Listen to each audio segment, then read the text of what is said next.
Hello all, welcome back to another session of Smart Step. Today, I'm going to discuss on one of the most predictive questions you can expect in any interviews, and not surprisingly, the first question of any interview, that is, tell me about yourself. So have you ever thought that why this question being repeatedly asked without any changes all these days when already interviewer have your resume with all the details? I've noticed that colleges and training institute teaches introduction as checking one's communication skill. So is it true? I would say not really. Think you would have already reached this technical interview after completing aptitude test, group discussion, jam, etc. etc. So you have already cleared your vocabulary and English. Then why should be again a check on communication? Then why this question being asked? Is this just a warm-up question to start the interview? Absolutely no. So there can be three aspects which we can discuss. One, what usually candidates do for introduction. Two, what interviewer look in your intro. Three, what must be told in an introduction.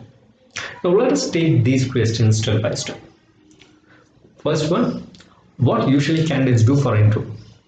So one type of candidates comes without bothering at all, takes it as a silly question and come for an interview, gets stuck as what to tell and what all to tell at interview time. This gives a high negative impact to the interviewer. Now, another set of people makes a script, mug up and come for the interview. This is also not really effective, and this also creates a negative impact for the interviewer. Now the next set of people comes and talks what interviewer expects, and in turn gives a positive impact for the interviewer.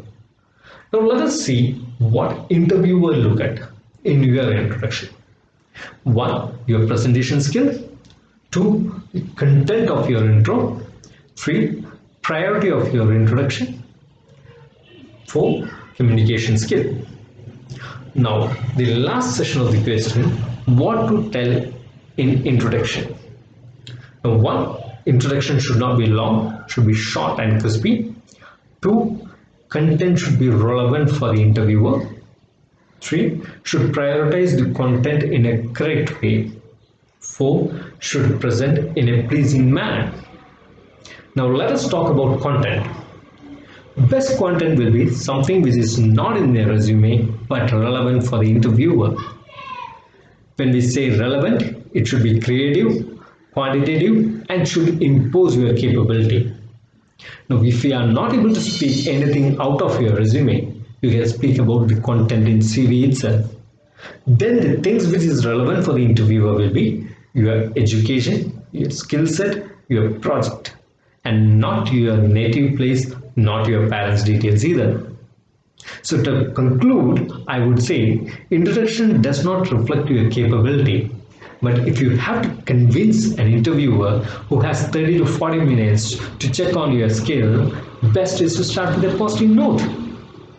Think yourself, why should any company hire a person who cannot give a proper introduction of himself?